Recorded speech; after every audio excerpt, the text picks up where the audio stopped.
नमस्कार, मैं हूं गौरव श्रीवास्तव। प्राइम डिबेट में आप सभी का बहुत बहुत स्वागत है।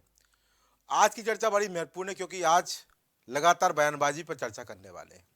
ऐसी बयानबाजी जिसका कोई संदर्भ तो नहीं है, ना जुड़ाव है, पर ना जाने क्यों आजकल धार्मिक मुद्दों पर बयानबाजी बड़ी आसान हो गई है और यहाँ पर कोई भी कुछ भी कह सकता है।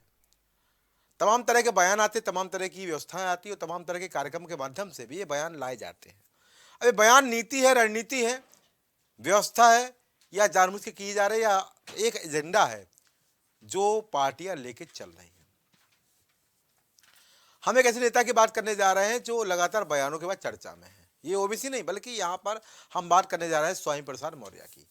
पहले बहुजन समाज पार्टी में रहे, फिर बीजेपी में आए, फिर यहाँ पर समाजवादी पार्टी में आए, पर बीएसपी में और भाजपा में रहते हुए उनके जुबान से कभी ऐसे शब्द हमने नहीं सुने जो अब सुन रहे हैं। हालांकि बयानबाजी का दौर बहुत पुराना है और तमाम ऐसे नेता हैं जो बयान देते रहते हैं। भगवान से जुड़े तमाम बयान हमारी चर्चा में भी है, उनकी बात हम नहीं करेंगे। बात यहाँ पर कर रहे हैं स्वामी प्रसाद मौर्य की, क्योंकि समाजवादी पार्टी में आने के बाद लगातार वो हमलावर हैं हिंदू धर्म को लेकर, रामचरितमानस को लेकर, भगवान राम को लेकर, माँ लक्ष्मी को लेकर और सवर्ण हिंदू को लेकर।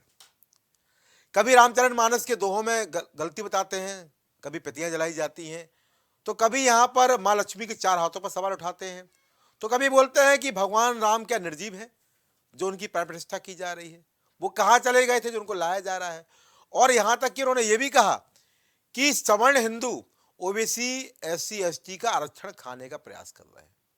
कुल मिला के यहाँ पर हिंदू धर्म के माध्यम से सवर्ण धर्म को भी, सवर्ण वर्ग को भी यहाँ पर टारगेट किया जा रहा है। सवर्ण हिंदू की बात लगातार ये लोग कर रहे हैं। जब समाजवादी पार्टी के बड़े नेताओं से इस बारे में बात की जाती है तो वो कहते हैं इनके निजी बयान है, और निजी बयान कहकर पल्लू झाड़ लिया जाता है। और सबसे महत्वपूर्ण बात यह है कि इनको तमाम नेताओं द्वारा ताकीद भी किया गया कि आपको इस तरह की बयानबाजी नहीं देनी, पर न जाने क्यों उस तरह के बयानबाजियों के लिए अब जाने लगे हैं। यानी स्वामी प्रसाद मौर्य यानी कि धार्मिक बयानों के बयानवीर। मुझे कहने में कोई गुरेज नहीं है, क्योंकि जब रोटी कपड़ा और मकान की बात के अलग और कोई बात होती है तो हम जैसे खबर नवीसों की जिम्मेदारी है कि ऐसे मुद्दों को भी उठाकर आईना दिखाना जरूरी होता है। यहाँ पर निर्जीव को प्राण प्रतिष्ठा की बात करें, या माँ लक्ष्मी के चार हाथों की बात करें, या रामचरितमानस की बात करें, या सवर्ण हिंदू के आरक्षण खाने की बात करें, इस तरह की चर्चा जरूरी नहीं है, ना हो सकता है इस बयानों की। यहाँ तक कि समाजवादी पार्टी के तमाम जो नेता हैं वो भी इस बात से नाराज हैं। वो कह रहे हैं कि इस तरह की बयानबाजी है, और ये बयानबाजी आने वाले समय में पार्टी के लिए नुकसानदेह साबित हो सकती है। नुकसान भी हो सकता है, क्योंकि जहां पर एक तरफ देश राममय है और रामलला की प्रतिष्ठा 22 जनवरी 2024 को हुई, तो इसके बाद से लगातार जो माहौल देख रहे हैं वो भी यहाँ पर एक अलग तरह का बना हुआ है। लोगों ने दूसरी दिवाली मनाई है और घर घर भगवा भी देखा हमने। प्रसन्नता 496 साल के लंबे संघर्ष के बाद जो यहाँ पर कार्यक्रम हुआ, भगवान रामलला विराजे, उसकी आभा, उसकी प्रसिद्धि, उसकी भव्यता का वर्णन करना शब्दों में संभव नहीं है। पर जब वर्णन शब्दों में संभव नहीं है तो ये कैसे नेता हैं जो यहाँ पर प्राण प्रतिष्ठा पर सवाल उठा रहे हैं? वो प्राण प्रतिष्ठा जिसका करोड़ों हिंदुओं के साथ जुड़ाव है, वो प्राण प्रतिष्ठा जिसे केवल हिंदू ही नहीं बल्कि अन्य वर्गों ने भी यहाँ सहज स्वीकार किया है, गए हैं। मुस्लिम वर्ग से तमाम लोग अयोध्या गए हैं, दर्शन करने गए हैं, और बताया है कि भगवान राम केवल हिंदुओं के नहीं बल्कि एक ऐसे वर्ग के प्रभु हैं जो अपने आप में ज्वलंत है। वो वर्ग आध्यात्मिक वर्ग, वो वर्ग भक्ति का वर्ग, और वो वर्ग मर्यादा का वर्ग। इसलिए उनको मर्यादा पुरुषोत्तम श्री राम कहा जाता है, और वो प्रेरणा स्रोत हैं सबके लिए, हमारे देश के लिए, हमारी व्यवस्थाओं के लिए, हमारी आस्था के लिए, हमारी भक्ति के लिए। फिलहाल इस पर एक अपनी रिपोर्ट देते, चर्चा को आगे बढ़ाते हैं। जो पहले से पूजा जा रहा है उसको प्राण प्रतिष्ठा कहां से? क्या राम निर्जीव हो गए थे? क्या राम निर्जीव हो गए? जुबानी जंग और बदजुबानी के बीच का फर्क आज मिट चुका है। जो स्वामी प्रसाद मौर्य कभी बीजेपी के साथ सरकार का हिस्सा हुआ करते थे, आज वही स्वामी सनातनियों के स्वामी भगवान श्री राम को लेकर जो टिप्पणी कर रहे हैं वो सियासी और जुबानी मर्यादा दोनों को तार तार कर रही है। लला को जो छावनी में थे उनको ले जाके वहां स्थापित करना चाहिए। प्राण प्रतिष्ठा कहां से आ गया? जो पहले से पूजा जा रहा है उसको प्रशंसा कहां से? क्या क्या राम निर्जीव हो गए थे? आप ये साबित करना चाहते हैं कि भगवान राम निर्जीव हो गए थे? समाजवादी पार्टी के नेता और एमएलसी स्वामी प्रसाद मौर्य ने एक बार फिर विवादित बयान दिया है। यूपी विधानसभा में उन्होंने अयोध्या में रामलला की प्राण प्रतिष्ठा को लेकर सवाल खड़े किए और कहा कि राम तो हजारों सालों से अयोध्या में विराजमान हैं, तो फिर उनकी प्राण प्रतिष्ठा का नाटक क्यों? इस बयान के बाद सियासी माहौल गर्मा गया है। धर्म परपंच नहीं होना चाहिए, अमल होना चाहिए। खुद उनकी पार्टी के नेता मनोज पांडे और शिवपाल यादव ने उन्हें मानसिक विक्षिप्त बताया और कहा कि धर्म पर प्रपंच नहीं होना चाहिए। वहीं डिप्टी सीएम ब्रजेश पाठक ने भी मीडिया से बातचीत में कहा कि ईश्वर उन्हें माफ नहीं करेगा। देखिए, स्वामी प्रसाद क्या क्या बोल रहे हैं इस पर मैं कोई बयान नहीं देना चाहता हूँ। जिस व्यक्ति का खुद का मानसिक संतुलन ठीक ना हो, वो व्यक्ति ऐसे ही बयान देता रहता है। देखिए, कई बार पार्टी ने उनको कहा, लेकिन विक्षिप्त आदमी को उसके लिए जब उस शब्दों का नहीं सुनना है, वो पार्टी के निर्देश को नहीं सुनना है, तो उसके लिए कोई कुछ नहीं कर सकता। देखिए, जो भी इस प्रकार का वक्तव्य दे रहे हैं बहुत ही दुखद है। आज पूरी दुनिया प्रभु रामलला के भव्य मंदिर के लोकार्पण पर हर्षोल्लास से धूमधाम के साथ त्योहार जैसा पर्व मनाया। पूरी दुनिया में सभी मंदिरों में धूमधाम के साथ पूजा हुई, लोगों ने कीर्तन भजन किए, दीपोत्सव मनाया। ऐसे अवसर पर जो इस प्रकार की बयानबाजी कर रहे हैं उनको ईश्वर कभी माफ नहीं करेगा और अपने देश की जनता, प्रदेश की जनता समय आने पर उनका सबक जरूर सिखाएगी। हमें मालूम है कि यूं ही कोई बेवफा नहीं होता, लेकिन इस मजहबी बेवफाई के पीछे क्या स्वामी समाजवादी पार्टी को फायदा पहुंचा रहे हैं या फिर अपने हिस्से के फायदे के लिए ऐसे बेतुके बयान दे रहे हैं? Bureau report, prime TV.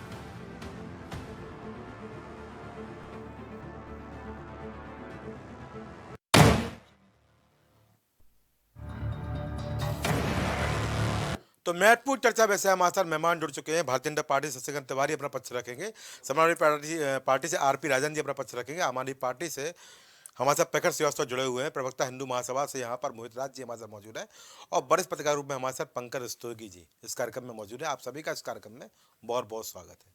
तो जो पहला सवाल रहेगा वो समाजवादी पार्टी से रहेगा। आरपी राजन जी, क्या देखते हैं, आपके नेता ही ऐसा बोल रहे हैं और सबसे महत्वपूर्ण बात है कि आपकी पार्टी के जो तमाम नेता हैं, चाहे हम शिवपाल यादव की बात करें, चाहे मनोज पांडे की बात करें, वही आपकी पार्टी के नेता को मानसिक विक्षिप्त बता रहे हैं, कोई निजी बयान बता रहा है, बार बार उनको समझाने की बात कही जाती है पर समझ नहीं रहे हैं। ऐसा लगता है कि समाजवादी पार्टी के मुखिया यानी राष्ट्रीय अध्यक्ष अखिलेश यादव की बात भी नहीं समझते हैं, अपने जो मन में आ रहा है बोलते चले जा रहे हैं। ये बड़ा नुकसान हो सकता है आप लोगों को। क्या नीति मानते हैं, ये नीति है व्यवस्था या वास्तव में समाजवादी पार्टी की कोई रणनीति है पीडीए को लेकर?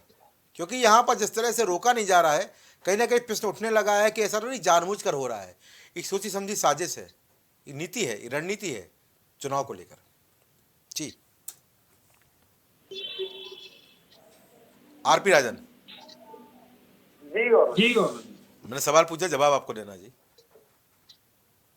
नहीं, मैं सुन नहीं पाया था, थोड़ा रिपीट कर देते और अच्छी बात है, दोबारा सुना देता हूँ, हालांकि इतनी सुंदर बात नहीं है, दोबारा सुनाऊं। खैर यहाँ पर नहीं, मैं जस्ट अभी जस्ट जुड़ा हूँ ना। कोई बात नहीं। अरविंद, मेरा सवाल यहाँ पर यह है कि जो स्वामी प्रसाद मौर्य है जो बोल रहे हैं उसमें आपकी पार्टी के नेता ही यहाँ पर विरोध कर रहे हैं।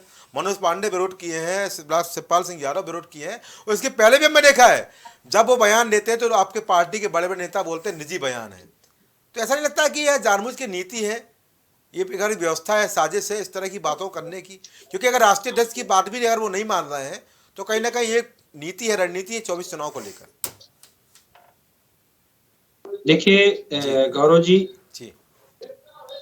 माननीय स्वामी प्रसाद मौर्य जी ने जो कुछ भी कहा, जो भी वो वक्तव्य देते हैं जी, एक तथ्यात्मक, क्योंकि वो बड़े नेता हैं, अच्छा, एक तथ्यात्मक और वैज्ञानिक बात रखते हैं वो। अच्छा, उसको लेकर के अगर कोई किसी को विरोध है तो आपने देखा कि भी माननीय सर्वोच्च न्यायालय में, सर्वोच्च न्यायालय ने, देश की सुप्रीम कोर्ट ने उनको इसी मामले को लेकर के, इन्हीं बातों को लेकर के सुप्रीम कोर्ट ने कहा ठीक है, सुप्रीम कोर्ट ने उनको क्लीन चिट दे दी, किसी प्रकार का कोई आपत्ति नहीं। देश में संविधान है, लोकतंत्र, अगर किसी को समस्या है तो न्यायालय जाए, न्यायालय में व्यवस्था है। लेकिन किसी की भावना वहाना नहीं आहत होती है, कोई भावना वहाना आहत अरे आपकी पार्टी के नेताओं की भावना आहत हो रही है, दूसरों की बात तो छोड़ दीजिए। मनोज पांडे की भावना आहत हो रही है, मानसिक विक्षिप्त बता रहे हैं, और यहाँ पे जनता की बात कर बता दीजिए, बोलिए। जो चाहे वो मेरी मनोज पांडे आपके नेता नहीं है क्या? जी नहीं, चाहे मेरी, मैं पुनः कह रहा हूं, मैं बड़े उस पे कह रहा हूं, बड़ी जिम्मेवारी के साथ कह रहा हूं, प्राइम टीवी पर बैठ करके बड़ी जिम्मेदारी के साथ कहना चाहता हूं कि जो लोग भी स्वामी प्रसाद मौर्य जी के इन बयानों का विरोध करते हैं वो स्वयं जातिवादी हैं और वैसी मानसिकता से ग्रसित हैं जो बात करते हैं। आप बताइए, जब भी कोई गौरव जी, जब भी कोई दलित पिछड़ा नेता जब भी कोई तथ्यात्मक और वैज्ञानिक बात करता है तो उसको जातिवादी मानसिकता के लोग उसको जो है लोगों की भावनाएं आहत करने वाली बात कह देते हैं, लोगों की भावनाएं आहत होने लगती हैं। आखिर जब नरेश अग्रवाल जी कहते हैं विस्की में राम, दिनेश शर्मा जी कहते हैं test tube baby, Yogi Adityanath ji Hanuman ji को दलित कहते, तब किसी की भावना आहत नहीं हो जाती है। भावना वाना किसी की आहत नहीं होती, केवल जब ओबीसी नेता, जब पिछड़े दलित अल्पसंख्यक वर्ग के नेता जब ऐसी बात करते हैं, जब वो पीडीए की बात करते हैं और पीडीए का नेता ऐसी बात करता है, तब इन लोगों की जातिवादी और मानसिकता के लोगों की जो है भावनाएं आहत होने लगती हैं। अभी माननीय सर्वोच्च न्यायालय ने साफ साफ कह दिया है, उसके बाद भी लोगों की भावना, देश में लोकतंत्र है, व्यवस्था है, हम उस पर भरोसा रखते हैं। जिसकी जी मेरा सवाल आहत हो, चलिए जी मेरा सवाल ले लीजिए। आपने कहा स्वामी प्रसाद मौर्य वैज्ञानिक तथ्य महसूस कर रहे हैं, बता रहे हैं, वैज्ञानिकता बता रहे हैं, वैज्ञानिक तथ्य बता रहे हैं। या बीएसपी में तब क्यों नहीं बताते थे, बीजेपी में कब क्यों नहीं बताते थे? उनका सारा वैज्ञानिक ज्ञान अभी समाजवादी पार्टी में आके क्यों निकलने लगा भाई? थोड़ा ये भी बता दीजिए। देखिए पुराने नेता आज अगर आज वो ऐसी बात, आज वो जो बात रख रहे हैं, क्या और तथ्यात्मक और अगर कहीं गलत हो तो आप साबित कर दीजिए अगर गलत है। मैं खुद कह रहा हूँ बीजेपी में रह के उन्होंने कभी इस तरह की रामचरितमानस पे बात कही क्या? बीएसपी में रह के कही क्या? मुझे याद दिला दीजिए, मुझे याद नहीं है जी। नहीं, याद दिलाने की बात नहीं है। जब प्रसंग आता है, जब आप सवाल किया जाएगा तब वो बात रखेंगे। अभी कोई सवाल नहीं कर रहा है, अभी कोई सवाल नहीं कर रहा, अपने मन से बोल रहे हैं भाई। कौन सवाल किया उनसे? नहीं गौरव जी, यही तो समस्या है, यही समस्या है। आज वो जब वो प्रसंग सामने आएगा, आज जब वो प्रसंग सामने आया, उस प्रसंग पर वो बोल रहे हैं, तब उन्होंने बोला। जब वो प्रसंग नहीं आया तब उन्होंने नहीं बोला। ऐसा नहीं, उसके पहले भी जो प्रसंग आया उन प्रसंगों पर उन्होंने बात नहीं। मैं कहता हूँ गौरव जी, मैं डिबेट पे कर रहा हूँ, बड़ी जिम्मेवारी से कह रहा हूँ, अगर स्वामी प्रसाद मौर्य जी ने जो बात कही है तथ्य परक और वैज्ञानिकता के साथ कही है, उस बात को कोई झुठला दे कि वैज्ञानिकता, अगर प्राण प्रतिष्ठा की बात उन्होंने कहा तो मैं तो कहता हूँ आप साहब सुन लीजिए। नहीं गौरव, सुन लीजिए मेरी बात को। मैं सुंदर सी मैं सवाल ले रहा हूं, फिर मैं यहाँ पर बीजेपी पर जाऊंगा। बस छोटा सवाल मेरा आपसे, फिर मैं डिबेट को आगे बढ़ाऊंगा। राजन जी, यहाँ पर आपने कहा कि उनको जब प्रसंग आया, प्रसंग तो यहाँ पर नवंबर 2019 को आ गया था, जब यहाँ पर सुप्रीम कोर्ट का फैसला आया था। 5 अगस्त 2020 को आ गया था, जब प्रधानमंत्री मोदी ने उस जगह का शिलान्यास किया था अयोध्या में जाके, तब तो बीजेपी में थे। तब वैज्ञानिक तथ्य याद नहीं आए थे क्या? तो बता दीजिए, मेरी थोड़ा इतिहास कमजोर है जी। अच्छा गौरव जी, एक सवाल आपसे है। हाँ, बता रहे, मैं आपसे भी इसी पूछ लीजिए, एक सवाल आपसे बोलिए। नहीं आप, हाँ बिल्कुल बोलिए। मैं ये कहना चाहता हूँ कि स्वामी प्रसाद मौर्य जी ने जो कहा है उसको वैज्ञानिकता के आधार पर, तथ्य के आधार पर, तर्क के आधार पर, देश में लोकतंत्र उसके आधार पे आप गलत साबित कर दीजिए। आप गलत साबित कर दीजिए, मैं डिबेट छोड़ दूंगा। अच्छा। आप यहाँ साबित कर दीजिए वो गलत है। अच्छा। अगर लोग सुप्रीम कोर्ट चले जाए, जिसको मैं कहता हूँ जिसको तकलीफ हो न्यायालय चला जाए, न्यायालय भरोसा हो जाए, न्यायालय बताए ना। अभी न्यायालय ये भी बड़ा प्रश्न है। समाचार मारा गौरव श्रीवास्तव जी, ये मीडिया का काम है, मीडिया का खेल है सिर्फ बदनाम करने का काम। अच्छा। पुरानी चीजों को लेकर जब उन्होंने मीडिया बोल रहे हैं क्या, उनसे जाके बोलिए। मीडिया बोल रहे हैं क्या? आप बयान दीजिए। आप लोग मीडिया में ठीक रह क्यों बोल रहे हैं भाई? आपने कहा कि वो वैज्ञानिक तथ्य उनका प्रसंग आ गया है, तो प्रसंग तो 19 से आया हुआ भाई। गौरव जी, अरे गौरव जी, देश में कानून है कि नहीं? कानून है, कानून में कानून है कि नहीं? कानून है, कानून कार्रवाई करे ना। चलिए, गलत कह रहे हैं, चले पूछ लेता हूँ, चले पूछ लेता हूँ। उस पर नहीं आप बात करोगे, फैलाने का काम आप लोग करोगे। चलो ठीक है, सिर्फ और सिर्फ भ्रम फैलाने का काम, पीडीए के नेताओं के खिलाफ भ्रम फैलाने का काम करने का काम भारतीय जनता पार्टी और मीडिया के लोग करते हैं। चलो ठीक है। मीडिया आपकी नहीं है क्या? मीडिया आपकी नहीं है क्या? तो अगर आपकी मीडिया नहीं तो प्रेस कॉन्फ्रेंस में बुलाया करिए, अगर मीडिया आपकी नहीं है। ये कौन सी बात है भाई? मैंने नहीं कहा गौरव जी, आप कह रहे हैं मैंने मीडिया नहीं कहा। मीडिया मेरी है कि आपकी है क्या बीजेपी की? मैंने तो नहीं कहा। ये तो आपने कहा ना बीजेपी और मीडिया फैला रही है। नहीं है, ये आपके मन में है। अच्छा, मेरे मन में है। नहीं, मैं सवाल पूछ रहा हूं, मेरे मन में आ गया। चलिए चलिए तो नहीं गौरव जी, आपने कहा ना कि आपकी नहीं, हम तो अपना मानते हैं। अच्छा। हम तो सबको अपना मानते हैं। तभी तो आप पूछ रहे हैं कि मीडिया फैला रही है। जवाब दे रहे हैं। मैं आपसे सवाल पूछा, बोला मीडिया फैला रही है। जब गलत देखिए, लोकतंत्र में सवाल सबसे हो सकता है गौरव जी। आरपी राजन जी, सवाल पे सवाल मत पूछिए। मैंने आपको 1920 याद दिला दिया, बीजेपी में थे तब ये वैज्ञानिक तथ्य कहाँ चले गए थे, भूल गए थे क्या? पूछेंगे तो आपसे सवाल नहीं हो सकता। अच्छा, गलत अरे मेरे सवाल का जवाब दीजिए, मैं सवाल पूछिए, मैं जवाब देने तैयार हूँ। चलिए ठीक है, हो गया। तो आप साबित कर दीजिए। चलिए ठीक है, गलत है, मैं साबित करवा लेता हूँ, मैं साबित करवा लेता हूँ, मैं साबित करवा लेता हूँ। कानून में साबित शशिकांत तिवारी जी, आप क्या साबित करोगे? शशिकांत तिवारी जी, बीजेपी कहेगी भाई यहाँ पर आप लोग, बात तो सही है, आरपी राजन की बात तो बहुत बढ़िया की है, बड़ा अच्छा लगा मुझे आरपी राजन की बात कि अगर यहाँ पर गलत बोल रहे हैं तो कानूनी कार्रवाई कराइए। तो यहाँ पर सवाल अब आप पे उठ जाता है, लगातार बयान दे रहे हैं। मैं देखता हूँ कि छोटा मोटा कोई बयान देता, ट्वीट कर देता तो उसको यहाँ पर उठा लिया जाता है, कार्रवाई हो जाती है, FIR हो जाती है, तमाम तरह के प्रश्न हैं। अभी हमने देखा है कि एक समाजवादी पार्टी के social media handler Manish Jagan Agarwal को भी गिरफ्तार कर लिया गया था, आरपी राजन को याद होगा। पर यहाँ पर जिस तरह से स्वामी प्रसाद मौर्य बोल रहे हैं, किसी रोका है क्या? या आप लोग भी जानबूझ के चाहते हैं कि इस तरह की बातों को बढ़ावा दिया जाए, बयानों को बढ़ावा दिया जाए? आप लोग भी कानूनी कार्रवाई नहीं करना चाहते हैं। आरपी राजन बोल रहे हैं कि गलत है, कानूनी कार्रवाई की, किसने रोका है आपको? सरकार आपकी, व्यवस्थाएं आपकी है, या आप भी इस नीति का हिस्सा है? जी जी गौरव भाई, ऐसा है कि जैसा कि हमारे नेता आदरणीय योगी जी ने कहा था, जब ये रामचरितमानस के खिलाफ बोल रहे थे, प्रतिया जलवा रहे थे, तो इनके स्वामी प्रसाद मौर्य के लिए उन्होंने कहा था कि समाजवादी पार्टी में कार्यालय में दफ्तर खोल करके इनको जगह दे करके और इस मुहिम को चलवाया जा रहा है। अच्छा। जिसको ये साबित कर रहे हैं, जो सपा के साथी है यहाँ पे, ये साबित कर रहे हैं अगर इनके समाजवादी पार्टी का कोई वरिष्ठ नेता, जो एकदम वरिष्ठ नेता हैं मनोज पांडे जी, उन्होंने अगर कह दिया कि मानसिक विक्षिप्त है, तो ये उनको भी मतलब खारिज कर रहे हैं। उनको ये कह रहे हैं कि वो समाजवादी पार्टी की लाइन नहीं है। समाजवादी पार्टी की लाइन है कि जो स्वामी प्रसाद मौर्य कह रहे हैं वो सही है। इसका मतलब वो भी सही है कि इनके कार्यालय से अभियान चलाया जा रहा है। अच्छा। हिंदू धर्म एक धोखा है, पूरे हिंदू धर्म को ये लोग धोखा बता रहे हैं। अच्छा, ये स्वामी प्रसाद मौर्य, अरे आप कार्रवाई क्यों नहीं करा रहे भाई? वो धोखा बता रहे हैं। हाँ, वो तो रहे आरपी राजन जी, आप कार्रवाई करिए। सुनिए आप भी हिस्सा है क्या इस नीति का? कार्रवाई नहीं, समाजवादी पार्टी नेता के बड़ी इच्छा है कि न्यायालय में, जनता का न्यायालय 1.5 साल हो गए बोलते बोलते, अब तो कार्रवाई करा दीजिए। हमारे लोकतांत्रिक देश में जनता का न्यायालय सर्वोच्च न्यायालय है। और जनता के न्यायालय में इनका भविष्य तय हो जाएगा। समाजवादी पार्टी का भी भविष्य तय होगा और स्वामी प्रसाद मौर्य का भी भविष्य तय होगा। जनता से बड़ा कार्रवाई नहीं कराएंगे? नहीं, देखिए लोकतंत्र में आप कार्रवाई कराएंगे। नेता यहाँ पर आरपी राजन ने कहा है कि अगर आपको लगता है वो गलत है तो आप कार्रवाई कराइए, वही बोले ना आरपी राजन जी? आप यही बात बोले हैं ना कि कार्रवाई कराइए अगर आपको लगता है वो गलत है। बोलिए तिवारी जी, बोलिए। देखिए, कोई भी जब गलत बात ये बोलेंगे तो उन पे कार्रवाई होगी। अच्छा, लेकिन इनकी इच्छा है और इनके नेता की इच्छा है, कितना बुलवाएंगे और बुलवाने का मन है क्या? समाजवादी पार्टी के नेताओं की इच्छा है कि इनको न्यायालय ले जाए। तो हम जनता के न्यायालय में ले जाएंगे। जनता से न्यायालय से बड़ा न्यायालय कौन सा है इस देश में?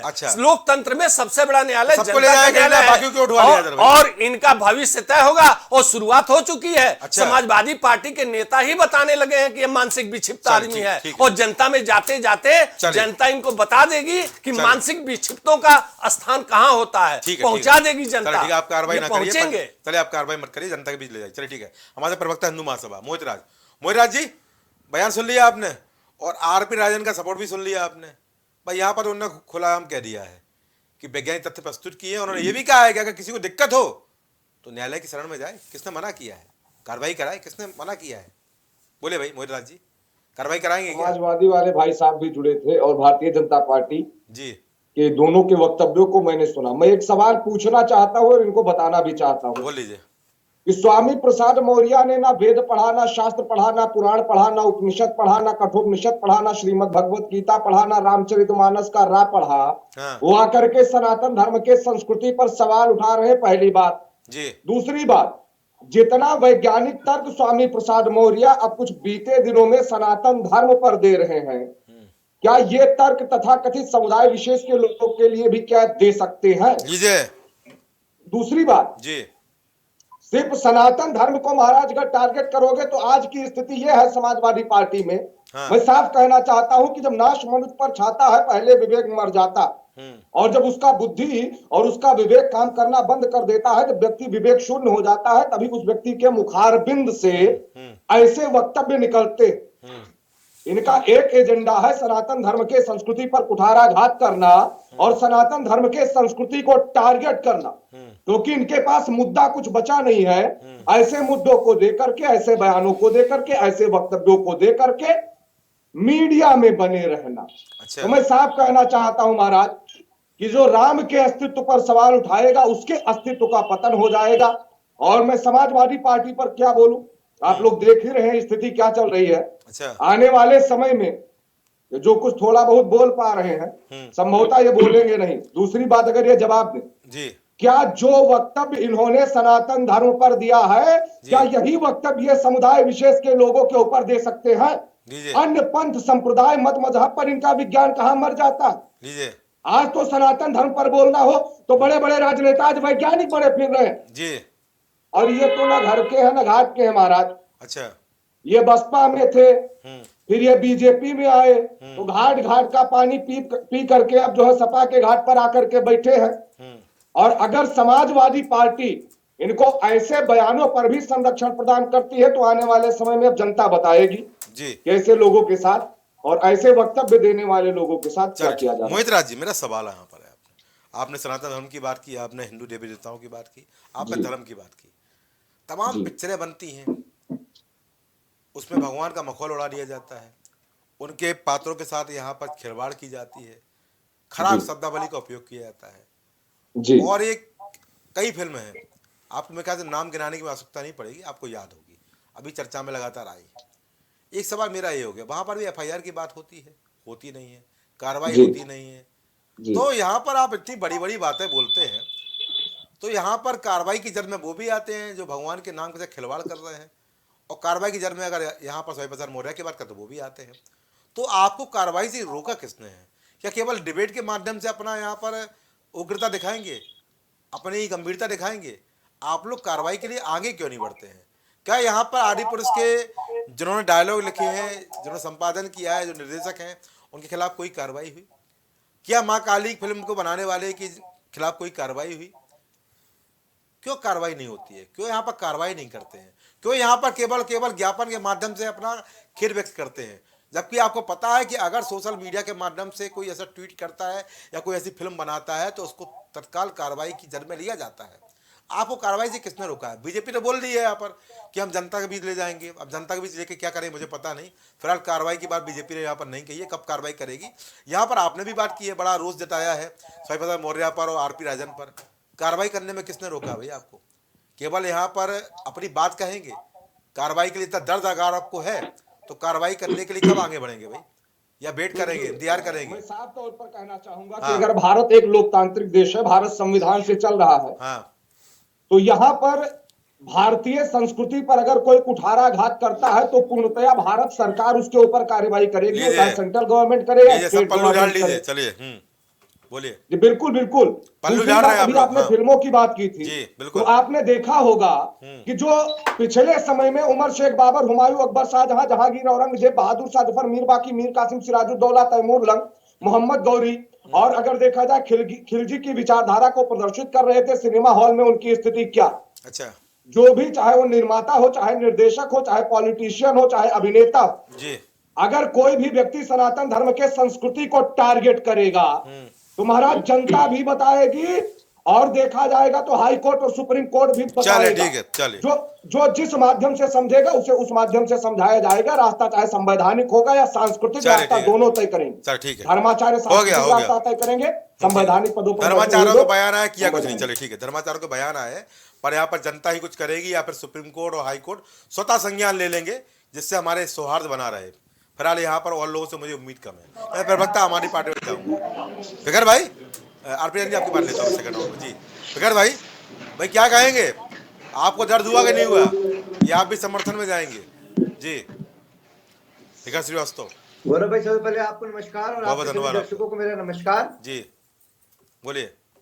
गौरव भाई, इसका आकलन यहाँ पे बैठे हुए समाजवादी पार्टी के प्रवक्ता दे तो ज्यादा अच्छा रहेगा कि इस बयान पर उनकी पार्टी और उनके लोगों की क्या प्रतिक्रिया है। जी मैं आम आदमी पार्टी का प्रवक्ता के नाते मैं यही बोलना चाहूंगा कि भारतीय जनता पार्टी सबसे बड़ी धर्म विरोधी और देश विरोधी पार्टी है। अच्छा, वो कहावत सुनी है, उल्टा चोर कोतवाल को डांटे। अच्छा, सबसे बड़ी धर्म विरोधी पार्टी जो है वो भारतीय जनता पार्टी है।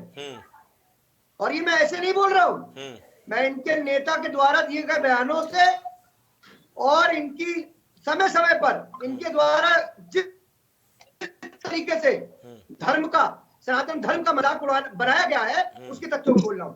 अच्छा, ना मुझसे छुपा है, ना किसी प्रवक्ता गणों से छुपा है, और न आपकी जनता से छुपा है, और न आपके दर्शकों से छुपा है जी।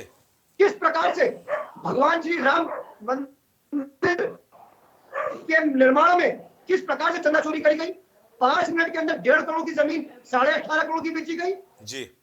मैं आपके दर्शकों को गौरव भाई एक चीज और याद दिलाना चाहता हूँ, किस तरीके से उत्तर प्रदेश के यशस्वी मुख्यमंत्री श्री योगी आदित्यनाथ ने भगवान हनुमान को कहा था।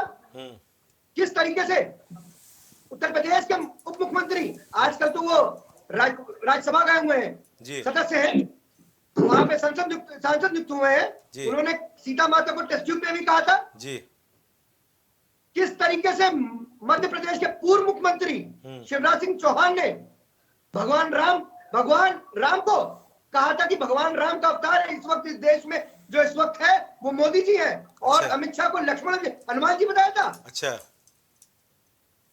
क्या ये लोग धर्म के ये लोग है कौन जी? ये टिप्पणी हमारे सनातन धर्म, हमारे हिंदू धर्म में टिप्पणी देने वाले कौन है ये? चलिए, मैं आपकी बात स्वीकार कर लेता हूँ, प्रवक्ता हमारी पार्टी। किस तरीके से हो गया मैं आपकी बात सुन रही हूँ। किस तरीके से काशी के अंदर 333 शिवलिंग तोड़ दी गई थी, ये कोई नहीं भूला है। किस तरीके से दिल्ली के अंदर प्रवक्ता हमारी पार्टी प्रखर श्रीवास्तव, मेरा सुनिए, हो गया मेरा सवाल आपसे है। आपने बीजेपी के नेताओं की बात की, जो आपने बात की मुझे भी पता है, वो नई बात नहीं है। मैं आपसे ये बोल रहा हूँ कि यहाँ पर जिस तरह से स्वामी प्रसाद मौर्य समाजवादी पार्टी के एमएलसी हैं, बड़े नेता हैं, उन्होंने बयान दिए हैं, आम आदमी पार्टी क्या प्रतिक्रिया, बयानों के समर्थन में, विरोध में? देखिए, मैं आपको फिर कहना चाह रहा हूँ, देखिए, किसी भी तरीके का कोई भी धार्मिक मुद्दे पे कोई भी अगर टिप्पणी करता है जो ना कानों से सुनने में अच्छी लगे ना मन से अच्छी लगे जी, उस बयान पर तो किसी को भी कोई भी स्टैंड नहीं लेता है। अच्छा, ना आम आदमी पार्टी। अरे आपको दर्द हुआ कि नहीं हुआ, बताइए, आपको दर्द हुआ कि नहीं हुआ? आपको दर्द हुआ? मैंने गौरव भाई बोल तो दिया आपको। सबसे बड़ी धर्म विरोधी पार्टी कौन है? अरे वो पार्टी छोड़ दीजिए, अरे मैं आपकी पार्टी पूछ रहा हूँ भाई। आप भी अभी सुंदरकांड रामायण कराए दिल्ली में भाई, मैं आपसे पूछ रहा हूँ, जवाब देना चाहेंगे। क्या भारतीय जनता पार्टी ठेकेदार है क्या हिंदू धर्म के? अरे बिल्कुल नहीं ठेकेदार, मैं आपसे वही तो पूछ रहा हूँ। आपको दर्द हुआ कि नहीं हुआ? विरोध करते हैं बयानों का, नहीं करते हैं?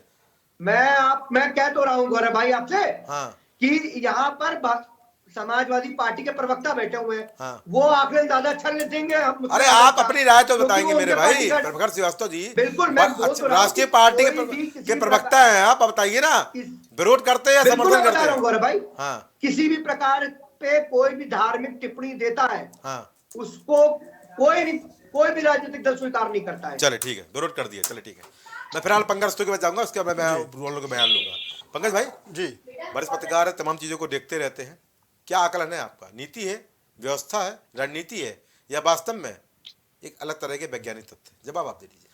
देखिए, जिस तरह से स्वामी प्रसाद मौर्य भगवान प्रभु श्री राम के ऊपर जिस तरह से तल्ख टिप्पणी कर रहे हैं, उनको निर्जीव बता रहे हैं और ये बता रहे हैं कि उनकी प्राण प्रतिष्ठा नहीं होनी चाहिए, जिस तरह की टिप्पणी कर रहे हैं, ये देश की 100 करोड़ आबादी जो सनातनी आबादी है उसके ऊपर एक कुठाराघात है, और इस तरह का वो कुत्सित प्रयास कर रहे हैं। और ये एक रणनीति के तहत समाजवादी पार्टी द्वारा किया जा रहा है। समाजवादी पार्टी के मुख्य सचेतक मनोज पांडे ने जब उनको विक्षिप्त कर दिया, मानसिक रूप से विक्षिप्त कर दिया, और ये साफ साफ कह दिया मीडिया के सामने कि जो है इस तरह की टिप्पणी के लिए उनको टोका जाता है, लेकिन वो मानते नहीं।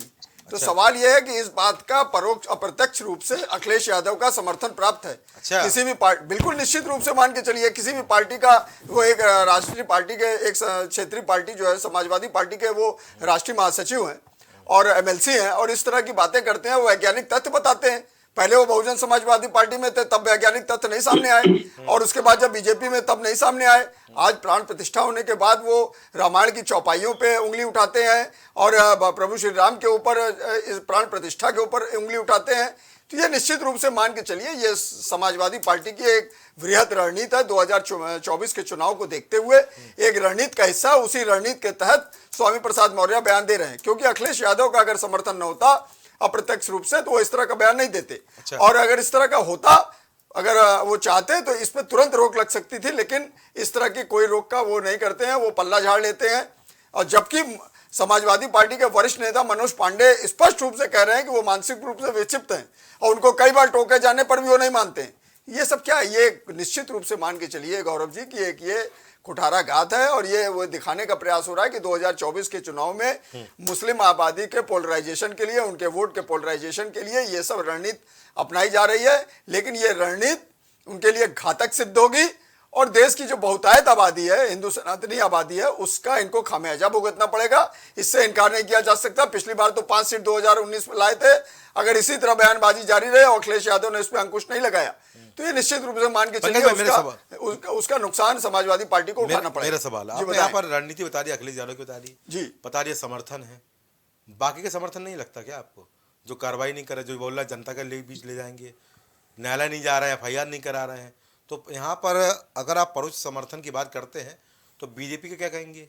क्योंकि यहाँ पर इतने बयान वो दे चुके हैं, उसके बावजूद भी अब तक कार्रवाई नहीं हो रही है। कोई बड़ा नेता FIR नहीं कर रहा है, केवल संज्ञान के माध्यम से डिबेट पर अपनी उग्रता दिखाई जा रही है। तो यहाँ पर भी मेरे ख्याल से समर्थन साइड से मिल रहा है। बिल्कुल, देखिए बहुत से मुद्दे न्यायालय में नहीं निपटाए जाते हैं, लेकिन इस पे भारतीय जनता पार्टी की सरकार उत्तर प्रदेश में है, योगी आदित्यनाथ की सरकार है। तो उनको भी चाहिए कि इस पे इस तरह की, ये मानते कहीं ना कहीं यहाँ पर कार्रवाई होनी चाहिए, इस पे कार्रवाई होनी चाहिए, उनके खिलाफ कार्रवाई होनी चाहिए। सरकार कार्रवाई क्यों नहीं कर रही है? ये तो ये कौन समर्थन है? ये समर्थन तो नहीं कहा जाएगा, लेकिन अब सरकार हर बिंदुओं पर समीक्षा करके कार्रवाई तो सुनिश्चित है। ये मान के चलिए कार्रवाई होगी, 3-4 बयान इनकार नहीं किया जा सकता। चुनाव बात करेंगे क्या? नहीं, ये देखिए इस तरह की बातें चल रही है। अब ये इस तरह का अभी ये लेटेस्ट का बयान आया है, नहीं इस पे कोई रणनीति नहीं है। और ये निश्चित मान के चलिए योगी आदित्यनाथ एक रणनीति है कि नहीं, वो तो सत्य तिवारी बताएंगे। ये निश्चित मान के चलिए इस पे कोई ना कोई कार्रवाई सुनिश्चित है। चलिए ठीक है, 3-4 बयान हो गए उत्तर प्रदेश सरकार द्वारा। कार्रवाई कब होगा, वो समय कब आएगा? फिलहाल भविष्य के गर्भ में नहीं था मेरे सामने, तो अभी मुझे पता नहीं कब कार्रवाई होगी। फिलहाल नेता बीजेपी को लेता हूँ। सचिव भाई कुछ बोल रहे थे भाई, किसकी बात बुरी लगी है आपको? नहीं देखिए, बुरी सबकी लग रही होगी आपको। नहीं, बुरी मेरी भी लग रही होगी। बुरी लगने से पहले मैं एक दो बात गौरव भाई एक बात कहना चाहता हूँ। बोल लीजिए। देखिए, समाजवादी पार्टी के 14 विधायक विधानसभा में जिस तरीके से विरोध जताए हैं और 108 विधायक एक नाव पे चढ़ गए और एक नाव पे 14 विधायक चढ़ गए। ये 14 विधायक वाले में ये भी है स्वामी प्रसाद मौर्य। अच्छा, उसी जमात में है? हाँ, उसी जमात में है। तो एक नाव पे वो चढ़ गए हैं और 14 लोग चढ़ गए, एक नाव पे 108 लोग चढ़ गए हैं। अब दोनों नाव की दिशा दो है। भगवान राम ने दिशा 2 तय कर दिया है। क्या बात है? अखिलेश यादव दोनों नाव में पैर डाल के खड़े हैं। अच्छा। भगवान राम दिशा तय करेंगे भविष्य में और जनता के हवाले हो जाएगा। जनता तय कर देगी कि दोनों नाव किधर जाएगा, इनके समाजवादी पार्टी के नेता का क्या होगा। एक बात। दूसरी बात, वो जो नानी जी के नेता के नानी बताती हैं कि भगवान राम का कब कीर्तन करना चाहिए, कब झाल बजाना चाहिए, और कब नानी कहती है कि मंदिर नहीं बनना चाहिए, मस्जिद तोड़ के मंदिर नहीं बने तो वहां जाना नहीं चाहिए। तो उनकी नानी बता दी है कि अब हिंदू विरोधी भारतीय जनता पार्टी, इसलिए वो बता रहे हैं कि नानी ने बताया है कि भारतीय जनता पार्टी ऐसा मत कहिए, अभी सुंदरकांड रामायण कराइए। अरे भाई, वो भक्ति में आ गए भाई, देखकर आप जो है शर्म आनी चाहिए। समय लेकर भक्ति में आ गए। हाँ, आ गए। आपको शर्म आनी चाहिए कि इस समय देश के 125 करोड़ दुनिया के सनातनी इस समय भगवान राम के प्राण प्रतिष्ठा का जय जयकार मना रहे हैं। उसमें आप भी शामिल हैं, उसमें आप भी शामिल हो गए, आप भी शामिल हो गए। आप झाल और करताल बजा रहे हैं और आपकी नानी बता दी कि आप बोल दो कि आपकी नानी ने बता दिया कि बोल दो कि भारतीय जनता पार्टी धर्म विरोधी है। अरे भाई, राम राम राम का देश है ये। सुनिए, बीच में बोलिए मत, बीच में बोलिए मत। आप बीच में बोलिए मत। नानी की बात दिलाइए, आप पूरी बात सुनिए। अब नानी याद दिलाएंगे, ऐसे ही होगा। अब सुनिए बात सुनिए। अब भगवान राम के देश में राम विरोधियों का कोई काम नहीं है। जनता तय करेगी कि राम विरोधियों का स्थान कहां होगा। बहुत आप लोगों ने राम के खिलाफ बोल लिया है। भारतीय जनता पार्टी ने शुरू से अपना स्टैंड रखा था। 370 राम मंदिर, नागरिक संहिता, लगातार बोलेंगे आवाज नहीं आएगी। 370 और राम मंदिर पे भारतीय जनता पार्टी ने अपना काम दिखा दिया। आप एक्सपोज हो चुके हैं। आप दोनों एक साथ बोलेंगे आवाज नहीं आएगी। प्रखर श्रीवास्तव, अरे सुनिए मेरी बात को, आप दोनों एक साथ बोलेंगे ना, जनता को आवाज आएगी ना मुझे आवाज आएगी।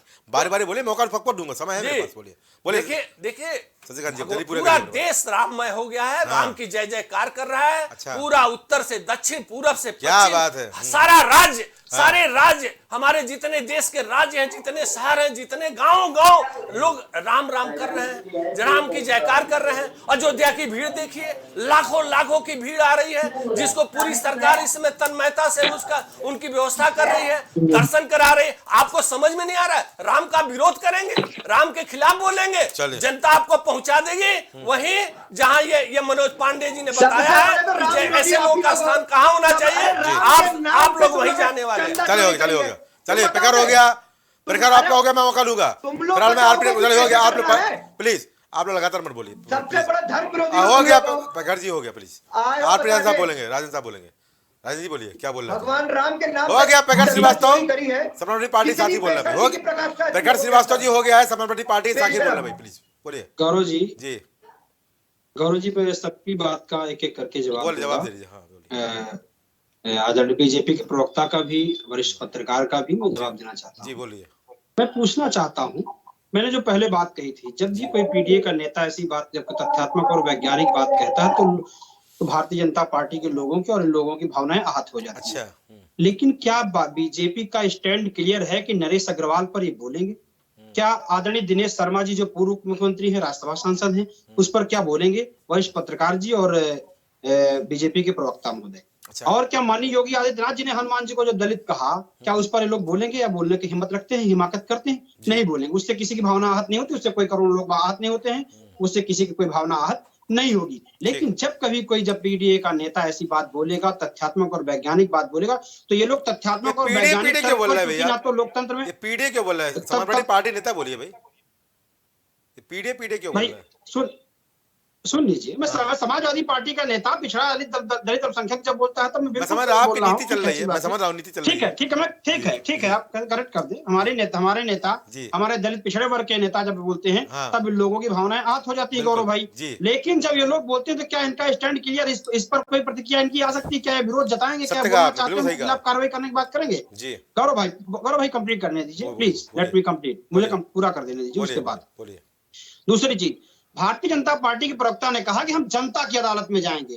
तो जनता की अदालत में तो गौरव भाई आपने भी देखा कि चंडीगढ़ में इन्होंने क्या किया, किस तरह का काम करने का काम करते हैं। तो वहां पर बेईमानी का काम, ईवीएम से काम, जनता की अदालत में लखीमपुर खीरी में आपने देखा था गौरव भाई किस तरह से पंचायत के चुनाव में जो है ब्लॉक प्रमुख की प्रत्याशी को भारतीय जनता पार्टी के गुंडों ने किस तरह से चीरहरण करने का काम किया था। तो महिला को निर्वस्त्र कर दिया था, पूरे देश में नहीं पूरे विश्व में देश की छवि खराब करने का काम, शर्मसार करने का काम किया था। तो इस तरह के तो ये लोग लोकतंत्र की हत्या, लोकतंत्र में इनको भरोसा नहीं है, लोकतंत्र का चीरहरण करने वाले लोग, तो इनको भरोसा नहीं है, इसलिए कहते हैं वहां बेईमानी करेंगे, बेईमानी से आएंगे।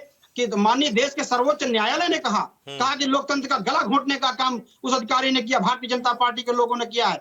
तो ये जो हो रहा है देश में, क्योंकि देश गौरव भाई लोकतंत्र से चलता है, देश संविधान से चलता है। स्वामी प्रसाद मौर्य ने संविधान पढ़ा है, संविधान से देश चलता है, लोकतंत्र से देश चलता है। तो इस तरह की बातें करना केवल एक जाति विशेष के लोगों पर, मैं एक बार बोलना चाहूंगा, दलित के लोग। राजन साहब, मैं एक बार बोलना चाहूंगा आपकी बात को। देश संविधान चलता है, पर हमारा देश का संविधान हमको बोलता है कि आपस में एकता बनाए रखना, और हमारे देश में संविधान में सभी धर्मों को समान सम्मान प्राप्त है। तो किसी धर्म को लेकर यहाँ कटाक्ष नहीं करना चाहिए, ये भी संविधान हमारा कहता है, और शायद इसको फॉलो करना चाहिए। बिल्कुल जी। लेकिन आदरणीय स्वामी प्रसाद मौर्य जी ने नहीं कहा ना किसी धर्म का अपमान करते, ना किसी धर्म के अपमान की बात कही। उन्होंने जो भेदभाव, जो छुआछूत, जिस तरीके से धर्म के नाम पर ढोंग और पाखंड करने की बात, उसकी बात कही। जब पाखंड और ढोंग किया जाएगा तो लोकतंत्र हमारा कहता है कि पाखंड और ढोंग नहीं चलना चाहिए। पाखंड का, हर पाखंड का विरोध करता है लोकतंत्र। हम तो सबका सम्मान करते हैं। आदरणीय स्वामी प्रसाद मौर्य जी भी सबका सम्मान करते हैं। पाखंड केवल इसी धर्म में है क्या? सारा पाखंड हिंदू धर्म में है क्या? भैया जिसमें है, जिसके बारे में जानते, जिसने हमें पीड़ित किया, हम उसी को तो कहेंगे। जब जाति के आधार पर चलिए, आपकी बात मोहित राज को बोल रहा है। गौरव जी मैं कह रहा नहीं, गौरव जी पूरा होने कर दीजिए। जब जाति धर्म के नाम पर घड़े से पानी पी लेने पर मार दिया जाएगा तो उसका विरोध नहीं किया जाएगा। हम पहले इंतजार करेंगे, हम जहाँ फलाने के बारे में बोले जाकर। चले ठीक है, हम तो जहाँ है राजन साहब आपकी बात आ गई, हम उसके बारे में बोलेंगे। यहाँ मोहित राज को बोल रहा है, बोलिए बोले मोहित जी। पाखंड की परिभाषा मैं बस इतना चाहता हूं कि ये कुछ ना करें। ये सिर्फ एक बार मुझे ये बता दे कि पाखंड की परिभाषा क्या होती है, पाखंड का अर्थ क्या है इनकी नजर में, तब मैं उसको क्लियर करता हूँ। बोलिए पाखंड का अर्थ बताइए भाई, क्या अर्थ है भाई आरपी साहब? देखिए अगर मैं बता रहा हूँ ना, मैं कहता तो हूँ, अगर ये पाखंड नहीं है, अगर घड़े से पानी पी लेने पर दलित के बच्चे को पीट करके मार दिया जाए तो छुआछूत का पाखंड नहीं का है। और जब ये पाखंड नहीं है, प्रदेश सरकार सुन लीजिए भाई, पाखंड का अर्थ पूछा है, सुन लीजिए, शब्दम क्यों तात्पर्य कायो का बताइए ना, सुनने की हैसियत नहीं है। हम जिसके बारे में चर्चा कर रहे हो है क्या, उसको भी तो जानना आवश्यक है। विरोधी यही है जो धर्म के ठेकेदार बने हुए बैठे। क्या अच्छा, अब ये बताने के लिए आए, तो मैं एक बात पूछना चाहता हूँ, सनातन धर्म का राजन जी सुन लीजिए, वो सवाल ले रहा है आप। मेरी बात इनकी बातों को क्लियर कर। हाँ बोलिए बोलिए, मोहित राज जी बोलिए। आरपी साहब 2 मिनट शांत हो जाइए, सुनिए, मैं आपको मौका दूंगा।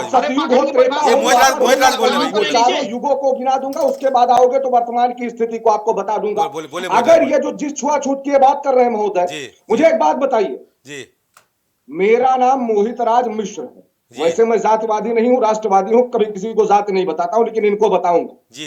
लेकिन जब हमारे यहाँ नन्हा सा छोटा सा बालक होता है, उसका नार काटा जाता है, नार काटने के लिए धगरीन आती है, तो एक ब्राह्मण का पिता कहता है कि माता जी हमारे पुत्र को आशीर्वाद दीजिए। पहली बात, हमारे यहाँ कोई शुभ कार्य होता था तो बढ़ई जो पीढ़ा लेकर के आता था जी, वो भी आशीर्वाद दे करके जाता था। हाँ। शहनाई बजाने के लिए भी हमारे यहाँ किसी ना किसी को बुलाया जाता था। तो हर एक कार्य को करने के लिए जी हर एक पद्धति निर्धारित की गई थी।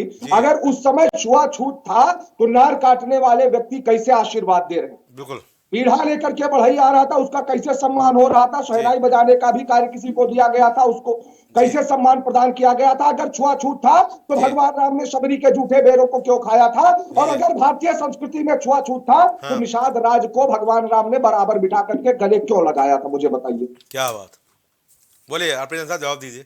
आए जवाब दें मुझे। देखिए गौरव जी मैं आज बात कर बहुत अच्छी चर्चा की, तो अच्छी चर्चा का मैं जवाब भी अच्छे से देना चाहता हूँ।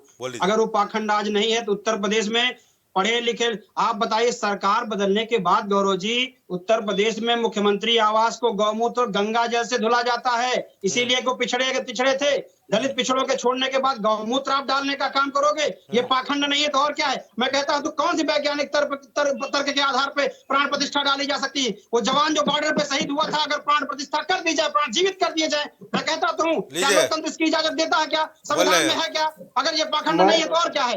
कौन सी प्रतिष्ठा होती है? जान प्राण डाले जा सकते हैं क्या? बॉर्डर पे जवान शहीद होता है, प्राण प्रतिष्ठा कर दीजिए, जिंदा कर सकते हो क्या? ये पाखंड नहीं तो और क्या है? ढंग नहीं तो और क्या है? ये वैज्ञानिक तर्क पर, ये तथ्यात्मक तर्क पर, ये सब ये पूरा जब बात सच साबित होती है तो उस पर इसके पास भारतीय जनता पार्टी के पास न इन पाखंडियों के पास कोई जवाब है। दूसरी बात, भारतीय जनता पार्टी धर्म के चोला ओढ़े, धर्म की सबसे बड़ी धार्मिक पार्टी भारतीय जनता पार्टी है। जिस हमारे गांव में जब भगवान राम की बात करते हो तो मौत के बाद रामनामी चादर उड़ाने का काम किया जाता है। कोरोना काल की विभीषिका में इसी उत्तर प्रदेश की सरकार ने इलाहाबाद में गंगा के कछार से दबी हुई जो है लाशों के ऊपर से राम नामी चादर खींचने का काम किया था। तो ये लोग धर्मी नहीं विधर्मी हैं। ये लोग तो मौत के बाद भी वहां से लकड़ी हटाने का और राम नामी चादर खींचने का काम किया था। महाराज मैं जवाब देता हूँ। धर्म की परिभाषा महाराज हो गया, राजन जी हो गया, बाकी मेहमान भी है, हो गया, चलो हो गया, राजन जी हो गया, आरपी साहब हो गया, आरपी राजन जी फिट कर दो भाई लगातार। नहीं ऐसा नहीं, बाकी मेहमान भी है, बोलिए। अब आपने सवाल ले लिया, मोहित राज बोलेंगे, फिर मैं बीजेपी को लेता हूँ। बोलिए मोहित राज, जल्दी बोलिए, एक मिनट। मैं साफ इनसे कहना चाहता हूँ, राम हमारी आस्था के प्रतीक है। अगर राम पर सवाल उठाओगे तो सीधा जवाब पाओगे। आपने प्राण प्रतिष्ठा की बात की, 4 वेद है, 6 शास्त्र है, 18 पुराण है, नीतियां है, स्मृतियां है, उपनिषद है, कठोपनिषद, समस्त का अध्ययन करने के बाद में समझ में आएगा कि प्राण प्रतिष्ठा क्या है। ऋग्वेद का एक श्लोक है, रतंचा सत्यंचा विद्यत तपसो अध्यजायत ततो रात्र जायत तथा समुद्रो अर्णवा समुद्रादर्वादत संवत्सरो अजायत अहोरात्राणि सूर्या चंद्रमशो धाता यथा पूर्वम अकल्पन पृथ्वी दिवंच गुम अंतरिक्ष मतोस्व। कल को ये सूर्य पर भी सवाल उठाएंगे, कल को ये चंद्रमा पर सवाल उठाएंगे, कल को ये जल तत्व पर सवाल उठाएंगे, कल को ये अग्नि तत्व पर सवाल उठाएंगे। तो मैं पूछना चाहता हूँ, सूर्य को विज्ञान ने बनाया, आपकी आवाज नहीं आ रही, मैं आपको अभी रोका हुआ हूँ, प्लीज मत बोलिए, अभी ऊर्जा मत निकालिए। हाँ बोलिए प्लीज, हाँ बोलिए। जल तत्व को विज्ञान ने बनाया, अग्नि तत्व को विज्ञान ने बनाया, वायु तत्व को विज्ञान ने बनाया, या सूर्य को विज्ञान ने बनाया, चंद्रमा को विज्ञान ने बनाया? किसने बनाया? ये इनके आने से पहले यहाँ तैयार था। सीधा सा सिद्धांत है, सनातन धर्म के संस्कृति को जानने के लिए सनातन धर्म के संस्कृति को मानना पड़ेगा। और जो विक्षिप्त के शिकार हैं, जिन्होंने ना वेद शास्त्र पुराणों का अवलोकन किया है, और न सही से इतिहास का अवलोकन किया है, और न सही से संविधान का अवलोकन किया है, वही ऐसे सवाल उठाएंगे। बाकी अभी किसी ने कहा था कि भारतीय जनता पार्टी धर्मद्रोही पार्टी है, शायद किसी का वक्तव्य था, आम आदमी पार्टी। मैं उनसे एक बात पूछना चाहता हूँ कि लाल कृष्ण आडवाणी हो, या मुरली मनोहर जोशी हो, या उमा भारती हो, या हमारे देश के यशस्वी प्रधानमंत्री श्री नरेंद्र दामोदर दास मोदी हो, या भारत के या उत्तर प्रदेश के जो है यशस्वी मुख्यमंत्री माननीय योगी आदित्यनाथ जी, कौन सी ऐसी पार्टी थी जिसने ये नारा दिया था कि रामलला हम आएंगे, मंदिर वहीं बनाएंगे? कौन सी ऐसी पार्टी है जिन्होंने अपने शासनकाल में भव्य गगनचुंबी राम मंदिर का निर्माण करा दिया? कौन सी ऐसी पार्टी है जिसने सोमनाथ का जीर्णोद्धार कराया? कौन सी ऐसी पार्टी है जिसने केदारनाथ का जीर्णोद्धार कराया? कौन सी ऐसी पार्टी है जिसने रामानुजाचार्य जी की प्रतिमा लगाई? और कौन सी ऐसी पार्टी है जो टंके की चोट पर काशी का भव्य कॉरिडोर बनवाती है? कौन सी ऐसी पार्टी है जो मथुरा पर याचिका दायर होती है और मथुरा की याचिका पर दहाड़ करके खुल करके बोलती है? महाराज, भारतीय जनता पार्टी पर सवाल उठाने से पहले अपने गिरेबान पर झांक लो। और दूसरी बात, ये इतिहास भी बताया जाएगा, और जब पूछा जाएगा तो ये इतिहास भी बताया जाएगा कि किस पार्टी के राजनेताओं के शासनकाल में कारसेवकों पर धड़ाधड़ गोलियां चलवाई गई थी। ये भी बताया जाएगा कि किस पार्टी के शासनकाल में व्यास तहखाने की पूजा रुकवाई गई थी। ये भी बताया जाएगा। और किस पार्टी के शासनकाल में कांवड़ यात्रा में डीजे बैन करवाया गया था, ये भी बताया जाएगा। और किस पार्टी के शासनकाल में स्वामी अभिमुक्तेश्वरानंद जी के ऊपर लाठी चार्ज करवाई गई थी, ये भी बताया जाएगा। और किस पार्टी के शासनकाल में सिर्फ और सिर्फ मंदिरों से लाउड स्पीकर उतरवाया गया था, ये भी बताया जाएगा। हमारा इतिहास नहीं भूलेंगे। देखिए प्लीज मैं यहाँ पर रोकना चाहूंगा मोहित जी। अब यहाँ पर शशिकांत तिवारी बोले, फिर मैं पकड़ की बात लूंगा। शशिकांत तिवारी क्या बोल रहा है? देखिए, अभी राजन साहब तो लगातार हमलावर हैं जी। समाजवादी पार्टी, बीजेपी को समाजवादी पार्टी के साथी कह रहे थे कोरोना में इनको कहाँ कफन दिख गया था, कहाँ बता रहे हैं। अरे भाई, आपको ज्ञान ही नहीं है। पूरी दुनिया की सारी देश के सारी सरकारें मोदी और योगी के मॉडल का, कोरोना के मैनेजमेंट के मॉडल की तारीफ कर रही है। मोदी सरकार अगर नहीं होती, योगी सरकार नहीं होती, अगर आप लोगों की सरकारें होती तो आप देश के देश खत्म कर दिए होते। भाई, तुम लोगों को न वैज्ञानिकता का ज्ञान है, न विज्ञान का नॉलेज है। कोरोना मैनेजमेंट पूरी तरह वैज्ञानिकता से भरा हुआ मैनेजमेंट था। आप सुनिए, आप लोगों को कोई ज्ञान नहीं है। और ये पीडीए आज अरे सुनिए, आप बहुत बोलते हैं, चुप रहिए, अपने बारे में बोलिएगा। बोलने की बीमारी है क्या आपको? साहब हो गया, चुप रहिए, सुनिए पहले। अपने टाइम, आपके टाइम में हम बीच में नहीं बोले। सुनिए, आज ये पीडीए कर रहे हैं। क्या है भाई पीडीए? पूरा न प्रदेश जानता न देश जानता है पीडीए क्या है। आज सुभाषपा के राजभर जी ने बताया कि पीडीए क्या है। अच्छा, सोशल मीडिया चल रहा है, पढ़ लीजिए पीडीए क्या है। जनता को नहीं मालूम पीडीए क्या है। पीडीए रोज करते हैं। सुबह नहीं, राजभर जी ने बता दिया है, सोशल मीडिया पर से ज्ञान ले लीजिए कि पीडीए क्या है। अरे पीडीए का मतलब इनका है गौरव भाई, ये लोग केवल एक जाति को डीएम बना देंगे, एसडीएम बना देंगे, दरोगा बना देंगे, सब इंस्पेक्टर बना देंगे एक जाति को। उसके बाद से कब्रिस्तान बना देंगे, हज का सब्सिडी दे देंगे, सारा काम कर देंगे। जो राम भक्त पर गोली चलवा देंगे, राम भक्तों को मार डालेंगे, वहां घुसने नहीं देंगे। अरे भाई, तुम कर क्या रहे हो? आज भगवान राम ने किस दशा में पहुंचा दिया तुम लोगों की पार्टी को, ये अपने गिरेबान में झांकी है आप लोग। आपको, आपके नेताओं को जो ये बयान आ रहे हैं, आपको निंदा प्रस्ताव पारित करना चाहिए। विधानसभा में आपको उनको बोलने से रोकना चाहिए। आपके पार्टी के कार्यालय में इनके खिलाफ कार्रवाई होनी चाहिए। इनको पार्टी से तुरंत निकाल बाहर करना चाहिए, नहीं तो जनता आप सबको निकाल बाहर करेगी और आप अपनी दशा को रोते रह जाएंगे। आप सचेत हो जाइए। देखिए 2 नाव पे चढ़ चुके हैं आप। भगवान राम ने 2 नाव दे दिया है। आपकी पार्टी का हो जाना है, आगे तय कर देनी है, जनता तय कर देगी। ठीक है, आप घबराइए नहीं। पेकर को लेता हूँ। हाँ, आप पेकर को लेता हूँ, फिर समय आ चुका है। फिर आप लूंगा। बोलिए पेकर भाई, बोलिए क्या बोल रहे थे आप? गौरव भाई, सबसे पहले मैं मोहित राज जी को जवाब देना चाहता हूँ। बोल लीजिए। हाँ, मोहित राज जी, मैं आपको, आप जिस तरीके से देश को और प्राइम टीवी के जनता को आप अगर भ्रमित करना चाह रहे हैं तो कोई भ्रमित नहीं हो रहा भाई, स्पष्ट कर दूं। हाँ, सब मैं बता रहा हूँ जिस तरीके से कह रहे हैं ना भारतीय जनता पार्टी द्वारा राम मंदिर बनवाएगा, मैं उनको बताना चाहता हूँ राम मंदिर का निर्माण माननीय न्यायालय द्वारा करा गया, ना कि भारतीय जनता पार्टी द्वारा करा गया। अगर उनके मन में किसी भी तरीके से, उनके मुंह में तो राम थे मगर अंदर से इच्छा से नहीं थे। 2014 में चाहे वो राज्यसभा हो चाहे वो लोकसभा हो, दोनों जगह पूर्ण बहुमत भारतीय जनता पार्टी को प्राप्त था। जिस तरीके से किसानों के लिए काला कानून लेकर आए, जिस तरीके से दिल्ली के लिए काला कानून लेकर आए, उस तरीके से अगर राम मंदिर के निर्माण के लिए अध्यादेश ले आते तो मैं आम आदमी पार्टी का प्रवक्ता यहाँ बैठकर इस डिबेट में इन सम्मानित दर्शकों के सामने बोलता कि भारतीय जनता पार्टी द्वारा राम मंदिर का निर्माण कराया गया था। सुनिए, आप देश की जनता को और प्राइम टीवी के दर्शकों को मूर्ख बना रहे हैं। बोल रहे हैं कि बीजेपी द्वारा राम मंदिर का निर्माण हुआ है। ये मान्यवर, ये निर्माण हुआ है, ये माननीय न्यायालय द्वारा हुआ है, ना कि भारतीय जनता पार्टी। ये चंदा चोर थे, चंदा चोर है और चंदा चोर रहेंगे। खबरदार, इस तरह के शब्दों का करेंगे तो खबरदार। सुनिए, मैं जवाब देता हूं। ये कौन सा बोलिए भाई? छाती पे चढ़ के कहता रहूंगा चंदा चोर है। लीजिए खबरदार, सच जवाब ले लीजिए। मैं इनको जवाब देता हूँ। बोलिए। अभी इन्होंने बोला कि जो है सुप्रीम कोर्ट ने राम मंदिर बनवाया था, तो मैं इन महोदय से पूछना चाहता हूं क्या सुप्रीम कोर्ट जो है 2019 में आया है? इससे पहले श्री राम नहीं थे, या इससे पहले श्री राम जन्मभूमि नहीं थी, या इससे पहले श्री राम जन्मभूमि का मुद्दा नहीं था, या इससे पहले सरकार अपने सत्ता में नहीं थी? 2014 में की सरकार थी। सुनिए, मैं समझाता हूं। अज्ञानी वाली बात मत करो।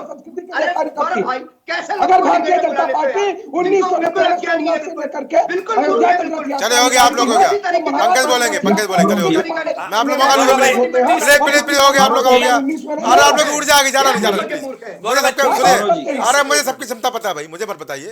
मुझे पता है कौन कितना बड़ा है, यहाँ पर क्या है। चलिए ठीक है, हो गया। चलिए हो गया।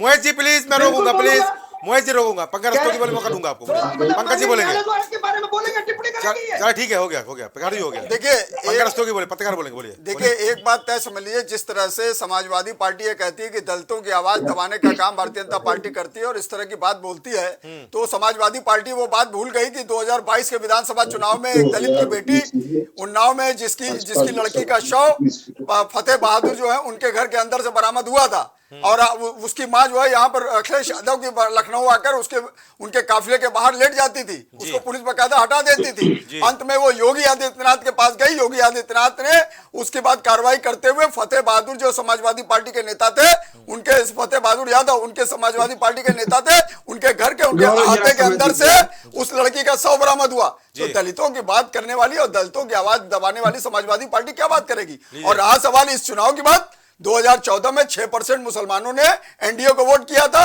और 2019 में 14 में 6%, 19 में 8%। अब मुसलमान समझदार हो चुका है, वो सब चीज जानता है। किसी के भड़काने में, सुन लीजिए, किसी के भड़कावे में आने वाला नहीं है। मुस्लिम वर्ग के पोलराइजेशन के लिए जिस तरह का बयान समाजवादी पार्टी के राष्ट्रीय महासचिव स्वामी प्रसाद मौर्य कर रहे हैं, सब ये जान के चलिए कि मुसलमान आपके मुगालते में आने वाला नहीं है, ये निश्चित मान के चलिए।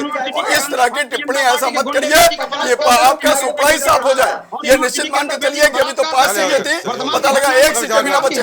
इस तरह की बातें करना छोड़ दीजिए और हिंदू आबादी के ऊपर इस तरह की तर्क टिप्पणी मत करिए। भगवान राम हिंदुओं की आस्था का प्रतीक है। आपकी हिम्मत तो है नहीं,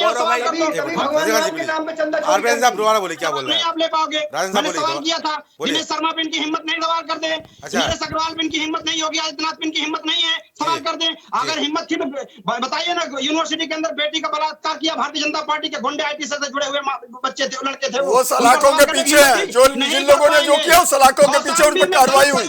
आज वो सलाखों के पीछे वो लड़के बनारस में परिवार की हत्या कर दी जाती है। उस पर बोलना है, बोलिए। पर कानून व्यवस्था है उस पर सवाल नहीं करेंगे, क्योंकि इनकी दाल रोटी चलती भारतीय जनता पार्टी कार्यालय से। मिल जाएगा तो उनकी नौकरी चल जाएगी। देखिए मैं एक बात रखना चाहूंगा कि जो ये सुन लीजिए, जो ये विपक्षी पार्टी बार बार कह रही है कि भाजपा शासित मोदी सरकार योगी सरकार को क्यों धन्यवाद, क्यों देखिए जो सुप्रीम कोर्ट ने डायरेक्टिव दिया था कि रामलला का के मंदिर का सुनिए सवाल, अरे सुनिए भाई, सुप्रीम कोर्ट ने अपने विशेष अधिकार का प्रयोग करते हुए आर्टिकल 142 जिसमें सो काल मोटो लेने का प्रावधान है, सुप्रीम कोर्ट के चीफ जस्टिस सो काल ले सकते हैं 142, उसके तहत उसने 142 के तहत उसने रंजन गोगोई ने उस पर फैसला दिया। तो ये बात आप नियमित करिए, ये सीधी सी बात। पंकज भाई मैं एक लाइन उसमें जोड़ूंगा कि जो डायरेक्टिव आया सुप्रीम कोर्ट से, अरे सुनो भाई कितना बोलते हैं, सुनो जो डायरेक्टिव आया उसमें सुप्रीम कोर्ट ने सरकार को जिम्मेदारी सरकार को जिम्मेदारी दी कि सरकार सुचारू रूप से रामलला के मंदिर के को बनाने के बारे में ट्रस्ट बनाए और ट्रस्ट बना करके मंदिर बनवाए और सुगमता से बनवा कर देश को सौंपे। इस जिम्मेदारी को सुगमता से सुचारू रूप से निभाने के कारण मोदी सरकार और योगी सरकार धन्यवाद की पात्र है।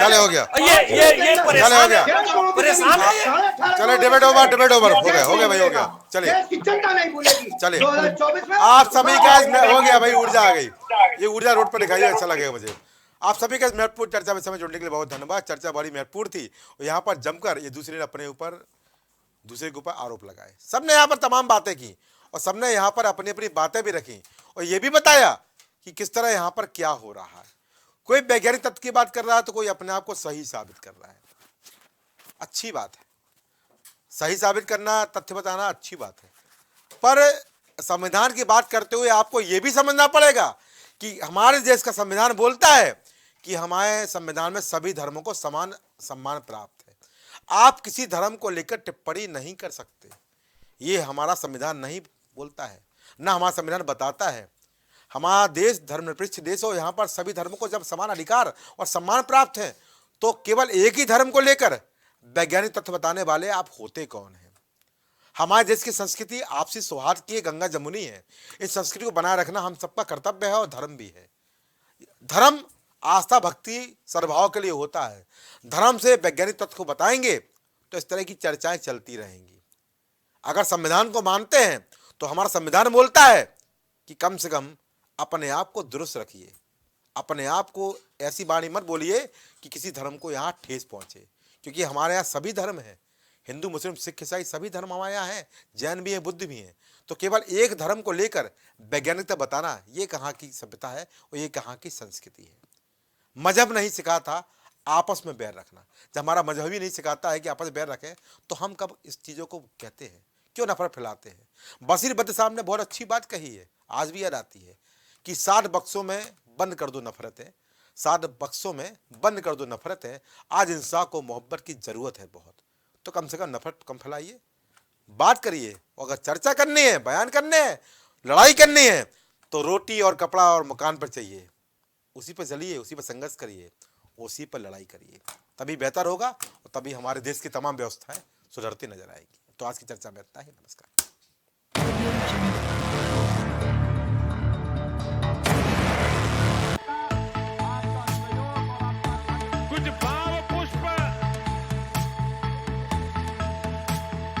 आप देख रहे हैं प्राइम टीवी, सच साहस सरोकार। प्रधानमंत्री श्री नरेंद्र मोदी का संकल्प है कि देश का हर नागरिक पोषित, सशक्त और समर्थ बने। जब पूरा विश्व इस सदी की सबसे बड़ी महामारी कोविड-19 से जूझ रहा था, उस दौरान प्रधानमंत्री श्री नरेंद्र मोदी जी के नेतृत्व में भारत सरकार ने प्रधानमंत्री गरीब कल्याण अन्न योजना का संचालन कर देश के गरीबों की खाद्य सुरक्षा सुनिश्चित की। इसी संवेदनशीलता को जारी रखते हुए आज 80 करोड़ से भी ज्यादा लोगों को मुफ्त अनाज दिया जा रहा है। सभी को अनाज, पोषित समाज।